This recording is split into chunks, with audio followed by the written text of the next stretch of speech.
At isang ngiti wakas may dala kikislap patungo sa landas.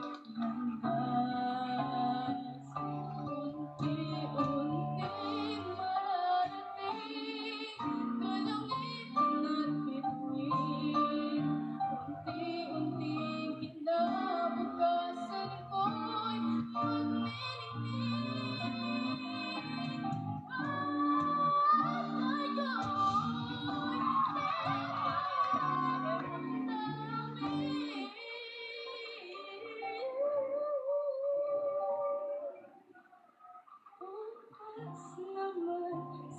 ko'y pag-isip ang piling ko'y Right up. Oh. It's okay! It's okay!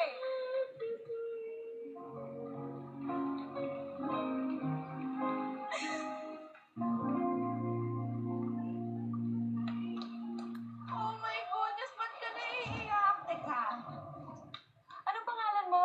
Zaira Peralta po.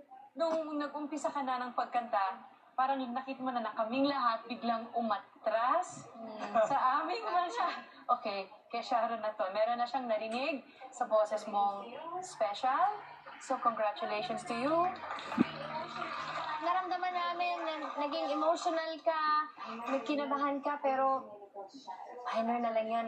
Aayusin niya ni Coach Sharon. Siguro nadala din sa pag-iyak mo nung Oo. umikot na siya. Doon na nag-umpisa. Nakakaiyak! Yeah. Hey Zaira, yung paborito kong part sa buong audition and performance yan, yung umiyak ka.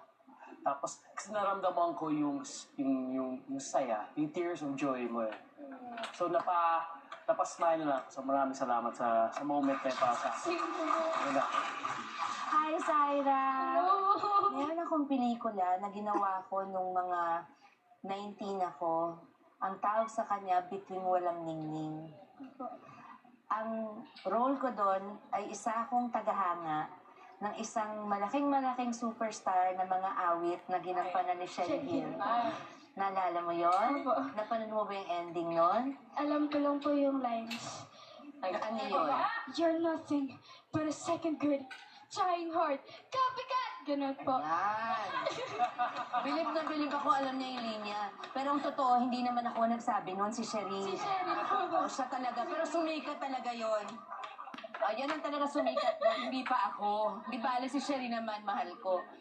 Ang ending nun, si Dorina pa rin ang pinakamalaking tagahanga ni Lavinia.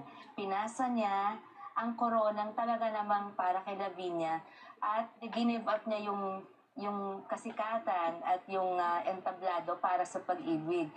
Ngayong gabi, in spite of yung mga narinig kong medyo gusto kong itama, ako naman magbibigay ng sampalita sa iyo.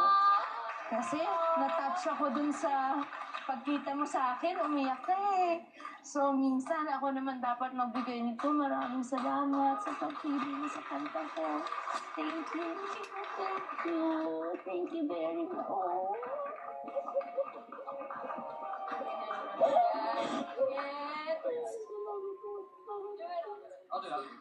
Nagkalaga po sa akin since 6 months old po ako. May sakit po siya, mayoma po, tsaka colon cancer. Sino? Ang mama mo may sakit. Pero hindi ko po siya ngayon na magulang. Ano po? Hindi mo siya